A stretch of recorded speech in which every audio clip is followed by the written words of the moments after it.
This is K. Mujakar, lecturer in commerce. In today's video, we can discuss about the international liquidity and special drawing rights. Already మీకు international monetary సిస్టంలో just ఒక part అనేది special drawing rights అనేది వచ్చింది. On the day I have said you ఈ విధంగా special drawing rights పైన ఒక టాపిక్ అనేది మనం డిస్కస్ చేస్తామని. ఈరోజు ఈ యొక్క ఇంటర్నేషనల్ లిక్విడిటీ మరియు స్పెషల్ డ్రాయింగ్ రైట్స్ దీని యొక్క ప్రాముఖ్యత ఏంటి, దీని యొక్క ఎందుకు, వాట్ ఈస్ మెయిన్, దీని యొక్క మెయిన్ ఇంప్లికేషన్స్ ఏమి, లేకపోతే దీని యొక్క మెయిన్ ఇంపార్టెన్స్ ఏమి అని ఈ వీడియోలో మనము డిస్కస్ చేస్తాం. Before going to discuss this video, till now who have not yet subscribe my channel. Okay, ఇంకోటి చిన్న హింట్ ఏమిటంటే these type of questions are very important nowadays. చాలా ఇంపార్టెంట్ టాపిక్స్ అనేది మనము ఈ వీడియోస్లో మీకు డిస్కస్ చేయడం అనేది జరుగుతూ ఉంది. Each and every topic is very very important in all competitive level exams. Okay,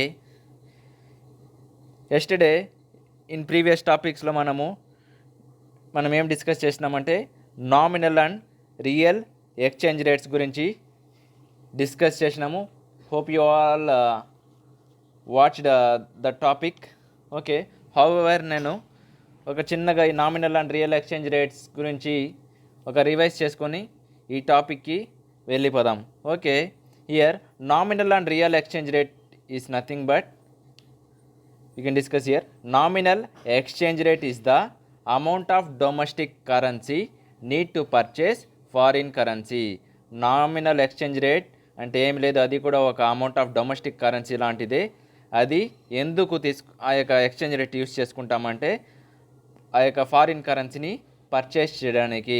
note my dear students, nominal exchange rate is the amount of domestic currency need to purchase of foreign currency, while the nominal exchange rate tells how much of foreign currency can be exchanged for a unit of domestic currency.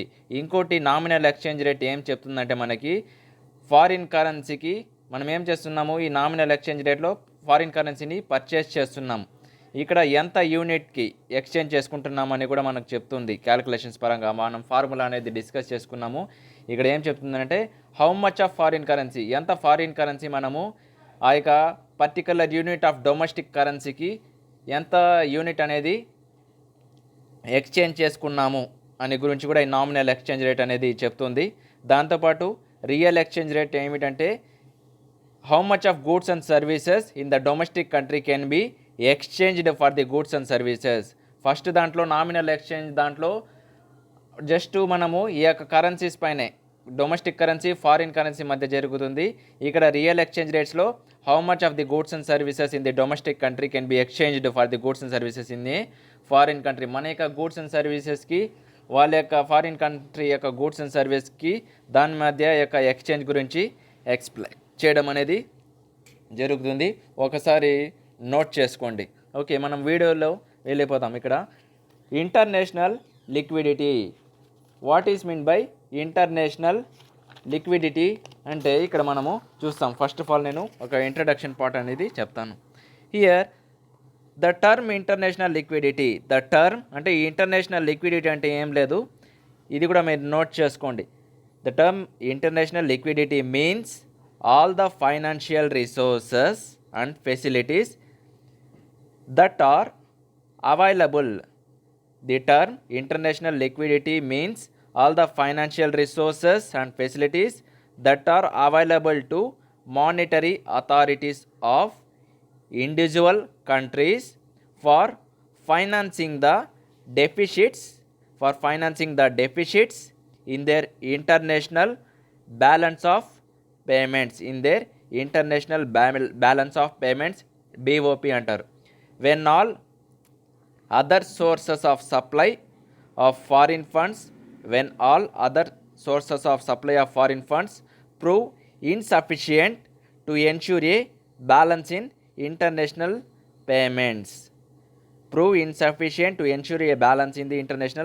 అంటే ఇక్కడ international liquidity అంటే ఏం లేదు, మనము all the financial resources and facilities అది ఆ యొక్క monetary అథారిటీస్కి అవైలబుల్లో ఉండొచ్చు. దట్ ఆర్ అది ఏముంటుందంటే all the financial resources and facilities that are available to the monetary authorities. ఎందుకు అవైలబిలిటీలో ఉంటుందంటే దేనికోసం అంటే ఫర్ ఇండివిజువల్ కంట్రీస్, పర్టికులర్గా అది ఫర్ ఎగ్జాంపుల్ మనము 5 మేజర్ కరెన్సీస్ అని చెప్పుకున్నాము, లేకపోతే ఆ యొక్క డెవలప్డ్ కంట్రీస్కి ఉండొచ్చు. అలా ఎందుకని మనము పూర్తిగా ఇంకా డెప్త్గా తెలుసుకుంటే మనకి అర్థమవుతుంది. ఓకే, జస్ట్ నేను ఇక్కడ ఇంట్రడక్షన్ ఫస్ట్లో ఒకటి డిస్కస్ చేస్తున్నాను.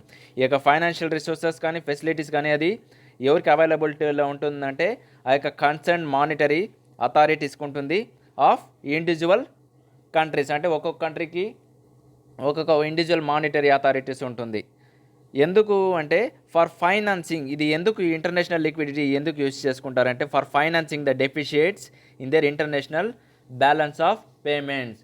అంటే ఫర్ ఎగ్జాంపుల్ మనము ఈ యొక్క ఇంటర్నేషనల్ లిక్విడిటీ ఎందుకు యూజ్ చేసుకుంటామంటే ఏదన్నా మనకి యొక్క ఇంపోర్ట్స్ ఎక్స్పోర్ట్ చేసుకునేటప్పుడు ఏదన్నా మనం చెప్పుకుంటుంటాం బ్యాలెన్స్ ఆఫ్ సర్ప్లస్ కానీ బ్యాలెన్స్ ఆఫ్ డెఫిసిట్స్ కానీ, ఇలాంటిది ఎఫెక్ట్ అయినప్పుడు ఏదైనా లాస్ వచ్చినప్పుడు ఈ యొక్క ఇంటర్నేషనల్ లిక్విడిటీ ఇలాంటిది ఫైనాన్షియల్ రిసోర్సెస్ మనం ఏం చేసుకుంటామంటే ఇలాంటిది ఇంప్లిమెంట్ చేసి ఆ యొక్క లాసెస్ని మనం ఏం చేస్తామంటే రికవర్ చేసుకుంటాము. దాంతోపాటు financial deficits in their international balance of payments when all other sources of supply foreign funds proves insufficient to ensure A balance in the international payments.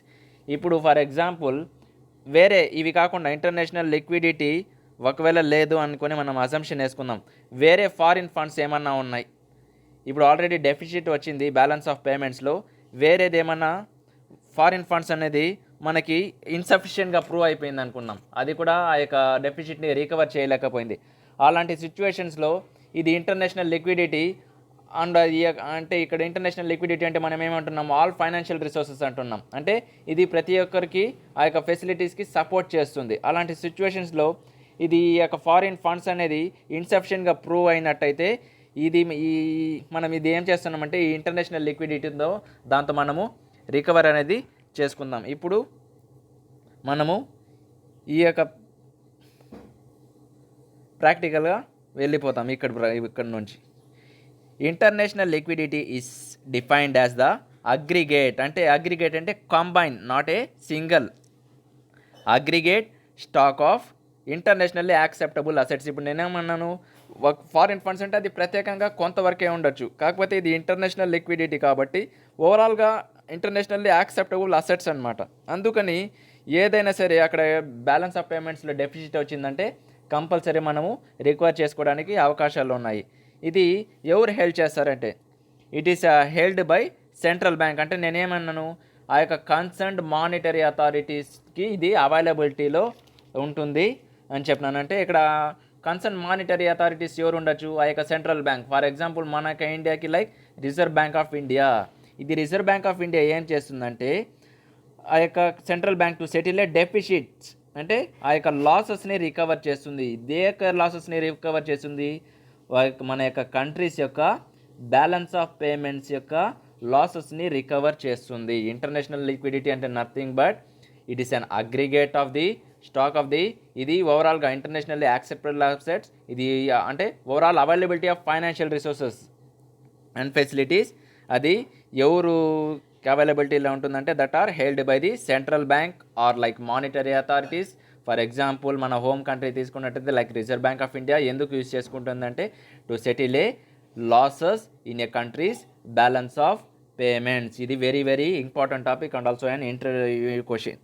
In other words, international liquidity provides a measure of the country's availability to finance its balance of payments. అంటే వేరే వర్డ్స్లో చెప్పుకోవాలంటే ఆ యొక్క balance of పేమెంట్స్లో అంటే without resorting to adjustment measures. అంటే ఇప్పుడు నేనేమన్నాను ఇక్కడ ఫారిన్ ఫండ్స్ అనేది ఇన్సఫిషియెంట్గా ప్రూవ్ అయిందంటే అలాంటి సిచ్యువేషన్స్లో ఈ ఇంటర్నేషనల్ లిక్విడిటీ ఏమవుతుందంటే ఆ యొక్క బ్యాలెన్స్ ఆఫ్ పేమెంట్స్ యొక్క లాసెస్ని రికవర్ చేసుకొని ఆ యొక్క ప్రివెంటివ్ మెజర్స్ అనేది తీసుకోవడం జరుగుతుంది. Provides measures of country's ability to finance its balance of payments without resorting to adjustment measures అనమాట. This is the part of the introduction. Okay, international liquidity is generally used as a synonym for international reserves. అంటే international లిక్విడిటీని మనం reserves కూడా మనము చెప్పుకోవచ్చు అనమాట. Such reserves ఏమిటంటే including అంటే ఏవేవి ఉంటాయని మనకు తెలియాలి కదా. ఎంతసేపు మనం ఇంటర్నేషనల్ లిక్విడిటీ అన్ని ఫైనాన్షియల్ రిసోర్సెస్ అవైలబిలిటీలో అంటున్నాం. ఇక్కడ ఏమని మనం చెప్పుకోవాలి. ఇంటర్నేషనల్ లిక్విడిటీ అంటే అది ఇంటర్నేషనల్ రిసోర్స్ అని చెప్పుకోవచ్చు. Such reserves includes countries official gold, అంటే ఆ యొక్క ప్రత్యేకంగా మన యొక్క కంట్రీ యొక్క official gold, holding of it's convertible foreign currencies and special drawing rights ఉంది. ఇక్కడ నేను స్పెషల్ డ్రాయింగ్ రైట్స్ ప్రీవియస్లో కూడా నేను ఆల్రెడీ మీకు చెప్పి ఉన్నాను. అంటే ఇది nothing but it is 5 baskets of currencies. దాంతోపాటు దీని యొక్క ఓవరాల్గా దీని యొక్క మెరిట్స్ కూడా ఉంది, మనం నెక్స్ట్ వీడియోలో డిస్కస్ చేస్తాం. కాకపోతే జస్ట్ ఇక్కడ స్పెషల్ డ్రాయింగ్ రైట్స్ అంటే ఏం లేదు, it is an interest bearing international reserve అనమాట. ఇది కూడా ఒక ఇంటర్నేషనల్ రిజర్వ్ లాంటిదే. అంటే ఇది ఎవరు క్రియేట్ చేసినారంటే ఇంటర్నేషనల్ మానిటరీ ఫండ్ ఇన్ 1969. దాంతోపాటు ఇది నాన్ మార్కెటబుల్. ఓకేనా. అంటే సచ్ రిజర్వ్స్ ఏవేవి ఉంటాయంటే ఇంక్లూడింగ్ అఫీషియల్ గోల్డ్, ఆ యొక్క కన్వర్టబుల్ ఫారిన్ కరెన్సీస్లో పాటు దాంతోపాటు స్పెషల్ డ్రాయింగ్ రైట్స్. మీకు special drawing rights further continuation మీకు నెక్స్ట్ పార్ట్స్లో డిస్కస్ చేస్తాను. మీరు కంటిన్యూగా ఈ వీడియోస్ లింక్ అయితే చేస్తున్నట్టయితే మీకు సపోర్ట్ అనేది జరుగుతుంది. And it's a position in IMF, international Monetary fund. Broader definition అనేది ఇక్కడ ఒకసారి తెలుసుకుందాం. Broader definition of international liquidity is given by the international borrowings. ఇప్పుడు నేనేమో ఇలాంటిది ఏమైనా బారోయింగ్స్ చేసుకున్నట్టయితే, ఇంకా కమర్షియల్ క్రెడిట్ ఆపరేషన్స్, మీకు ఆల్రెడీ కమర్షియల్ పేపర్స్ ఇలా ఉన్నాయి కదా, ఇలాంటి commercial credit operations in a countries reserves. అది ఏం చేస్తుందంటే thus it implies international availability of liquidity and the possibility of obtaining credit from financial institutions operating in the international financial markets. ఇది ఎక్కడ operate అవుతూ ఉంటుంది మనకు తెలిసిందే. ఇక్కడ మనకి క్రెడిట్ ఎక్కడి నుంచి దొరుకుతుంది? From financial institutions. మీకు చాలాసార్లు చెప్పినాను. అది ఎక్కడి నుంచి ఆపరేట్ అవుతుందంటే operating in international financial market. So in broader sense international liquidity ఏమి ఒక మాటలో చెప్పుకోవాలంటే includes private as well as ఇందులో ఏవేవి ఉంటాయంటే ఇంటర్నేషనల్, ఒక మాటలో చెప్పాలంటే ఇంటర్నేషనల్ లిక్విడిటీ ఏమేమి ఇంక్లూడ్ చేసుకుంటుంటే private as well as official holdings like gold కానీ స్పెషల్ డ్రాయింగ్ రైట్స్ కానీ ఆఫ్ ఇంటర్నేషనల్ లిక్విడిటీ అసెట్స్. ఈ యొక్క అసెట్స్ని అన్నిటికీ ఎట్లా అప్లికేబుల్ అవుతుంది కాబట్టి ఇవంతా తీసుకొని ఆ యొక్క డెఫిషిట్స్ బ్యాలెన్స్ ఆఫ్ పేమెంట్స్ డెఫినేషన్ని మనము రికవర్ చేయడం అనేది జరుగుతుంది. ఎందుకు ఇక్కడ చూస్తాం దాని యొక్క purpose. For the purpose of international liquidity distinction is made between conditional and unconditional reserves. ఇక్కడ ఇంకోటి కూడా మీకు ఇంకో పాయింట్ కూడా ఇక్కడ చెప్తాను నేను. For the purpose of international liquidity, ఎందుకు దీని యొక్క పర్పస్ అంటే ఇక్కడ డిఫరెన్సెస్ అనేది డిస్టింక్షన్ అనేది తెలియజేస్తామంట. ఇంకోటి అది ఎవరి మధ్య అంటే between the conditional and unconditional reserves. Unconditional reserves ఏవి మనం డిస్కస్ చేస్తాం. అన్కండిషనల్ రిజర్వ్స్ అంటే ఏం తెలుసు, consist of a country's official gold stock, దాంతోపాటు holdings of its foreign currency. మీకు చాలాసార్లు చెప్పినాను ప్రీవియస్లో కూడా. ప్రతి ఒక్క హోమ్ కంట్రీ ఏం చేస్తుందంటే కొంత పార్ట్ ఆఫ్ కరెన్సీ కూడా మెయింటైన్ చేస్తుంది, దాంతోపాటు certain types of official gold reserves కూడా కొంత మెయింటైన్ చేస్తుందని నేను గోల్డెన్ స్టాండర్డ్స్లో మీకు చెప్పడం అనేది జరిగింది. అందుకని ఇక్కడ కూడా మా యొక్క అన్కండిషనల్ లిక్విడిటీ కన్సిస్ట్ చేస్తుందంటే ఆ యొక్క కంట్రీ యొక్క అఫీషియల్ గోల్డ్ స్టాక్ ఎంత ఉంది, దాని యొక్క ఫారిన్ కరెన్సీస్ హోల్డింగ్ ఎంత ఉంది, దాంతోపాటు స్పెషల్ డ్రాయింగ్ రైట్స్, ఆ యొక్క స్పెషల్ డ్రాయింగ్ రైట్స్, దాంతోపాటు ఇట్స్ నెట్ పొజిషన్ ఇది IMF, దాని యొక్క కంట్రీ యొక్క నెట్ పొజిషన్ ఎంత ఉంది ఆ యొక్క ఇంటర్నేషనల్ మానిటరీ ఫండ్లో, దాంతోపాటు and private holding of the international ఇంకా దాని యొక్క ప్రైవేట్ హోల్డింగ్స్ ఎంత ఉంది ఆ యొక్క international assets. In all such cases liquidity assets are available to the country without any conditions or restrictions on their use. కాకపోతే ఇక్కడ ఆల్రెడీ అన్కండిషనల్ అన్నాడు కాబట్టి there is no any conditions, అంటే ఎటువంటి రిస్ట్రిక్షన్స్ లేదు, ఇది ఫ్రీగా యూజ్ చేసుకోవచ్చు, ఎలాంటి రిస్ట్రిక్షన్స్ అబ్స్టాకల్స్ అడ్డంకులు లేదనమాట. But in case of borrowed reserves, ఇప్పుడు నేను బారోడ్ రిజర్వ్స్ అని చెప్పినాను కదా, borrowed reserves there lender country, అంటే ఏ కంట్రీ నుంచి మనము బారోయింగ్ తీసుకుంటాము, బారోడ్ రిజర్వ్స్ అంటే ఏ కంట్రీ నుంచి మనం ఫండ్స్ అనేది బారో చేసుకుంటామో, the lender country May impose conditions. ఇప్పుడు ఇది మనది కాబట్టి మనం ఫ్రీగా యూజ్ చేసుకోవచ్చు. ఇది బారోవర్ రిజర్వ్స్, మనము బారోయింగ్ కంట్రీ నుంచి మనం బారో చేసుకుంటున్నాం కాబట్టి ఫండ్స్ ఆటోమేటిక్గా వాడు ఏం చేస్తాడు, కొన్ని కండిషన్స్ అనేది ఇంపోజ్ చేయడం అనేది జరుగుతుంది. For example if you get a loans from any financial institutions like any or take like indigenous bankers, you are taking a loan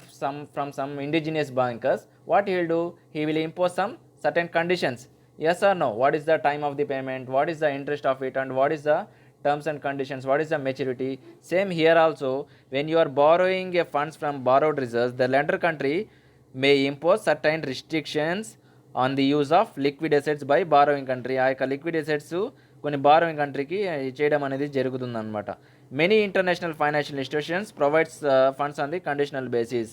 చాలా ఇప్పుడు నేను చెప్తున్నాను, ఫైనాన్షియల్ ఇన్స్టిట్యూషన్స్ ఆటోమేటిక్గా ఏం చేసుకుంటుంది, మనకి ఆటోమేటిక్గా ఏదైనా సరే కండిషన్స్ ప్రకారంగానే ఇస్తుంది.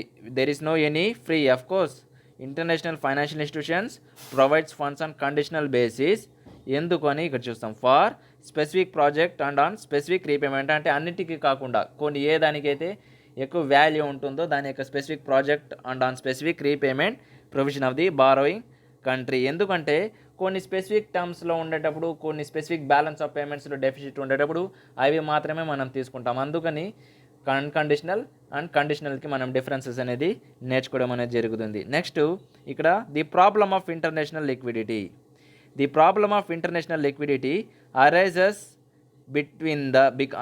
because the demand for international liquidity is arising more than its supply. ఇక్కడ ఇంటర్నేషనల్ లిక్విడిటీలో ప్రాబ్లం ఏమని డిస్కస్ చేస్తాం. The problem of international liquidity ఎప్పుడు అరైజ్ అవుతుందంటే దేనికోసం అంటే because the demand for international liquidity is arising, అంటే ఎక్కువ ఉంటుంది మన దేనికంటే సప్లై కంటే. జనరల్గా మనకి సప్లై ఆఫ్ రిసోర్సెస్ ఎక్కువ ఉన్నా ఓకే, ఇక్కడ ఫస్ట్ పాయింట్ ఏమి ఈక్వల్గా ఉండాలి, demand is equal to supply. కొన్నిసార్లు supply of course international liquidity పరంగా supply of resources maybe more ఉన్నా ప్రత్యేకంగా ఎఫెక్ట్ ఉండదు. కాకపోతే ఇక్కడ డిమాండ్ ఫర్ ఈక్విటీ అంటే డిమాండ్ అంటే ఇక్కడ ఏమి సప్లై ఆఫ్ రిసోర్సెస్ ఎక్కువ ఉంటే ఏమి మన దగ్గర రిజర్వ్స్ ఎక్కువ ఉన్నాయని, మనం బ్యాలెన్స్ ఆఫ్ పేమెంట్స్లో డెఫిసిట్స్ లేదు, సర్ప్లస్ ఉంది అని మనం అజంప్షన్ వేసుకోవచ్చు. ఎందుకంటే సప్లై ఆఫ్ రిజర్వ్స్ ఫండ్స్ మన యొక్క కంట్రీది బాగున్నాయి. అవి కాకుండా సప్లై ఆఫ్ రిసోర్సెస్ తక్కువ ఉంది, మనం ఎక్కువ డిమాండ్ చేస్తున్నామంటే ఆటోమేటిక్గా ఏముంది అక్కడ ప్రాబ్లం ఉన్నట్టే కదా. అలాంటి ప్రాబ్లం ఉన్నప్పుడే కదా మనము ఏం చేస్తుంటాము, ఇలాంటి రిజర్వ్స్ అనేది యూటిలైజ్ చేసుకోవడం అనేది జరుగుతుంది. అందుకని ఇప్పుడు ఇంటర్నేషనల్ లిక్విడిటీ అంటే ఇలాంటి ఫండ్స్ అనేది తీసుకునేది ఎందుకు, డెఫిసిట్స్ కోసమే కదా. ఇక్కడ కూడా సేమ్ ఆయన యొక్క డిమాండ్ అనేది అరైజింగ్ మోర్ దేనికంటే సప్లై కంటే, thereby implying shortage of international liquidity. అలాంటి సిచ్యువేషన్స్లో ఏమవుతుంది, డిమాండ్ ఎక్కువ ఉంది సప్లై తక్కువ ఉందంటే మనకు ఆటోమేటిక్గా ఏమవుతుంది, షార్టేజెస్ రావడం అనేది జరుగుతుంది. This in turn due to increasing deficit. అలాంటప్పుడు ఏమవుతుంది, ఆటోమేటిక్గా డెఫిసిట్ వచ్చేస్తుంది. దాంతోపాటు too much dependence on exports and trade barriers has expose this economy to international fluctuations in the demand for and prices of their products. ఇది ఆటోమేటిక్గా ఏం చేస్తుంది, international liquidity నీ దగ్గర లేదు, ఓకేనా, నీ దగ్గర బ్యాలెన్స్ ఆఫ్ పేమెంట్స్ ఎక్కువ ఉంది. అలాంటి సిచ్యువేషన్స్లో నువ్వు లిక్విడిటీ ఇప్పుడు ఆటోమేటిక్గా నువ్వు ఎక్స్పోర్ట్స్ ఇంపోర్ట్ చేసుకుంటున్నావు, నీ దగ్గర రిజర్వ్స్ ఉంది, ఎటువంటి ఇబ్బంది లేదు, బ్యాలెన్స్ ఆఫ్ పేమెంట్స్ గుడ్ కండిషన్లో ఉంది. ఇంకోటి నీ దగ్గర రిజర్వ్సే లేదు మెయిన్గా రికవర్ చేసుకోవడానికి. దాంతోపాటు నువ్వు ప్రాపర్గా ఇన్సఫిషియెంట్ రిసోర్సెస్లో అయినప్పుడు నువ్వు ఏం చేస్తావు, ఆటోమేటిక్గా ఎక్స్పోర్ట్స్ పైన ఎక్కువ డిపెండ్ అవుతాం. మనకి ఇంకోటి కండిషన్స్ కూడా తెలుసు, ఎక్స్పోర్ట్స్ పైన ఎక్కువ డిపెండ్ అయినట్టయితే మన యొక్క క్యాష్ ఏమవుతుంది, మన యొక్క క్యాష్ అవుట్ఫ్లోస్ బయటకు వెళ్ళిపోతుంది. క్యాష్ అవుట్ఫ్లోస్ బయటకు వెళ్ళిపోతే మనకి ఎలాంటి నష్టాలు జరుగుతుందని చాలాసార్లు మీకు చెప్పినాను. క్యాష్ ఇన్ఫ్లోస్ అయితే మనకి బెనిఫిటే, క్యాష్ అవుట్ఫ్లోస్ అయితే మనకి ఎక్కువ లాస్ అనేది జరుగుతుంది. ఆటోమేటిక్గా ఇలాంటి డెఫిసిట్ షార్టేజ్ ఉన్నప్పుడు డెఫిసిట్ అనేది పెరిగిపోతుంది. ఎందుకు, two much dependence on exports. మనము ఎక్కువ ఎక్స్పోర్ట్స్ పైన డిపెండెన్స్ అవ్వడం వలన ఫస్ట్ వచ్చే రిసోర్సెస్ లేదు, ఎలాంటి రిసోర్సెస్ లేనందువల్ల మనం ఏం చేస్తాం, ఎక్స్పోర్ట్స్ పైన ఎక్కువ డిపెండ్ అవ్వం. ఎక్స్పోర్ట్స్ ఎక్కువ డిపెండ్ అవ్వడం వల్లనే మనకి క్యాష్ ఇన్ఫ్లోస్ అనేది బయటకు వెళ్ళిపోయింది, ఆటోమేటిక్గా మనకి షార్టేజ్ రావడం అనేది జరుగుతుంది. ఇక్కడ చూడండి, two much dependence on exports and trade barriers. ఆటోమేటిక్గా మనం ఎక్స్పోర్ట్స్ డిపెండ్ చేస్తే ట్రేడ్ బ్యారియర్స్ అంటే ట్యాక్స్ ఎఫెక్ట్స్ అనేది ఎక్కువ ఉంటాయి. Trade barriers has expose these economies. ఆటోమేటిక్గా మనలాంటి ఇప్పుడు ఫర్ ఎగ్జాంపుల్ మనలాంటి ఎకానమీస్ అంటే like developing economies too much of dependence on exports పైన డిపెండ్ అయినాం అనుకోండి, దాని యొక్క ట్రేడ్ రిస్ట్రిక్షన్స్ ఆటోమేటిక్గా దేనిపైన ఇంపాక్ట్ ఇస్తుంది, మన యొక్క ఎకానమీస్ లైక్ ఇండియా ఇలాంటి అండర్ డెవలప్డ్ కంట్రీస్ టు అక్కడ ఆటోమేటిక్గా ఎఫెక్ట్ వచ్చినప్పుడు మన యొక్క ఇంటర్నేషనల్లో ఏం వచ్చేస్తుంది, ఫ్లక్చువేషన్స్ అంటే అప్స్ అండ్ డౌన్స్ వచ్చేస్తాయి. అంటే అప్స్ అండ్ డౌన్స్ వచ్చేస్తాయి, ఒక ప్రాపర్ స్టేబుల్ అనేది ఉండదు దేంట్లో, ఇది demand for and prices of their products. అప్పుడు ఇలాంటి ఫ్లక్చువేషన్స్ ఉండేటప్పుడు మనది టెంపరీ మార్కెట్ కాబట్టి ప్రైసెస్ హై ఇన్ఫ్లేషన్ మనము చెప్పుకున్నాం ప్రీవియస్లో కూడా, ఇలాంటి ఇన్ఫ్లేషన్ రావడం వలన దాని యొక్క ఫ్లక్చువేషన్స్ దేనిపైన ఇది డిమాండ్ ఎక్కువ అయిపోతుంది, దాంతోపాటు దాని యొక్క ప్రైసెస్ ఆఫ్ దర్ ప్రోడక్ట్స్ కూడా హైక్ అయిపోతుంది. ఇలాంటి సిచ్యువేషన్స్లో మనము చాలా రిస్ట్రిక్షన్స్ అనేది ఫేస్ చేసినాం. అందుకని to have become unstable due to international cyclical instability, on the other hand their import requirements have been on the increase in order to develop. As the result, they are faced foreign currency constraint. This has been necessitated larger inflow of aid and foreign investment. అంటే దీని ద్వారా ఏమైందంటే they have become unstable, అంటే స్టేబుల్గా లేకుండా unstable అయిపోయింది. They have become unstable ఎందుకంటే due to international cyclical instability. On the other hand దాంతోపాటు on the other hand their import requirements have been on the increase in order to develop. Automatic వాళ్ళ side ఏమైపోయింది, ఆ యొక్క imports అనేది develop అవుతాం అనేది జరుగుతుంది. As a result there is faced with a foreign exchange condition. This has necessitated larger inflow of aid and foreign investment. అంటే మనకి లాస్ అయితే ఆటోమేటిక్గా ఏమైతుంది, వాళ్ళకి బెనిఫిట్ అనేది అయిపోయింది. ఎందుకంటే they have become a unstable అయిపోయింది ఇంటర్నేషనల్ సైక్లికల్ ఇన్స్టెబిలిటీ వలన. Consequently debt servicing and interest on debt have risen, and payment of dividends and profits and loyalties on private direct foreign investment and foreign direct investment has grown, thereby leading to a decline in the net inflow of the foreign capital. దాంతోపాటు ఇంకా ఎలాంటి effects అనేది రావడం జరిగింది మనకి. Consequently debt servicing అంటే ఎక్కువైపోయింది, interest on debt అంటే డెట్స్లో మనం తీసుకుంటేనే డిబెంచర్స్ అంటే సెక్యూర్ డిబెంచర్స్ ఇంట్రెస్ట్ ఎక్కువ ఉంటుంది, ఆటోమేటిక్గా ఇక ఇంట్రెస్ట్ అనేది రైజ్ అయిపోయింది. పేమెంట్స్ ఆఫ్ డివిడెండ్స్ ఎక్కువైపోయింది, దాంతోపాటు ఇంకా ప్రాఫిట్స్ పైన లాయల్టీస్ పైన ఆయన యొక్క ఫారిన్ డైరెక్ట్ ఇన్వెస్ట్మెంట్ పైన ఇంపాక్ట్ అవ్వడం అనేది జరిగింది. దాంతోపాటు it has been foreign direct investment has grown, అది గ్రోన్ అవ్వడం వలన ఆటోమేటిక్గా ఏమైపోయింది, thereby leading to a decline in the net inflow of the foreign capital. as this have further to lead to shortage of foreign exchange reserves. దీని ద్వారా ఏమైందంటే మన యొక్క షార్టేజ్ ఫారిన్ ఎక్స్చేంజ్ రిజర్వ్స్ అనేది షార్టేజ్ వచ్చేసింది. One of the reasons for non expansion of exports or less developed countries has been tariff barriers import by the developed countries on their exports. ఇంకోటి important topic ఒకటి నేను చెప్తాను చూడండి. ఇంకోటి main reason ఇక్కడ note చేసుకోండి మీరు. One of the reasons for non expansion of imports, ఇంకోటి మన యొక్క అంటే ఎక్స్పెన్షన్ ఆఫ్ ఎక్స్పోర్ట్స్ కాదు, అంటే నాన్ ఎక్స్పెన్షన్ ఆఫ్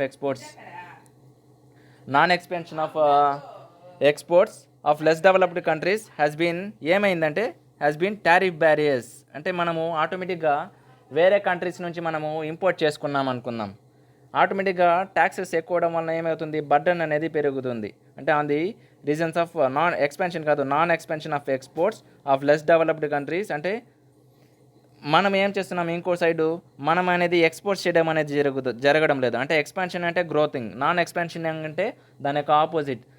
మనము ఆటోమేటిక్గా డెవలప్డ్ కంట్రీస్కి మనం ఎక్స్పోర్ట్స్ చేయడం లేదు, ఆటోమేటిక్గా వాళ్ళ నుంచి మనం ఇంపోర్ట్ చేసుకుంటాం. ఆటోమేటిక్గా ఇలాంటి సిచ్యువేషన్స్ వలన tariff barriers imposed by the developed countries on their exports. ఇలాంటిది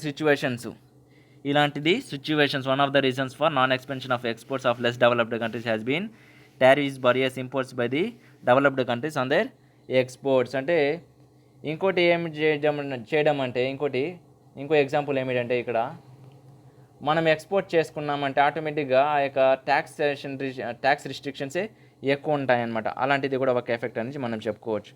at the same time the less developed countries are trying to cut down their essential imports from the developed countries by means of exchange control high tariff. దాంతోపాటు less developed countries ఏం చేస్తున్నారంటే are trying to cutting down their essential imports from the developed countries. ఎందుకంటే essential imports ఇలాంటిది cut చేస్తేనే మనకి కొంతైనా benefit వస్తుంది, ఎందుకంటే ట్యాక్సే ఎక్కువ పెరిగిపోతూ ఉంది, అవునా కదా, ట్యాక్స్ పేమెంట్సే ఎక్కువ పెరిగిపోతుంది. At the same time the less developed countries are trying to cutting down their essential imports from the developed countries by meanings of exchange control, high taxes, import quotas. Import quotas అంటే ఇక్కడ main ఇంకోటి కూడా నేను చెప్తాను, ఇది కూడా main important point note చేసుకోండి. Import quotas అంటే నేను చెప్తాను అంటే first of all a quota అంటే a quota is a domestic imposed trade restriction. ఇక్కడ కోటా అంటే it is a nothing but ఈ కోటా ఇస్ నథింగ్ బట్ అంటే ఒక గవర్నమెంట్ అనమాట. ఇది ఒక గవర్నమెంట్ ఏం చేస్తుందంటే కొంత రిస్ట్రిక్షన్స్ అనేది మెయింటైన్ చేస్తుంది. ఎందుకని నేను చూస్తాను ఇక్కడ a quota is a domestic imported trade restriction అంటే ప్రత్యేకంగా మన యొక్క కంట్రీ పరంగా చెప్పుకుంటే డొమెస్టిక్ ఇంపోజ్డ్ ట్రేడ్ రిస్ట్రిక్షన్.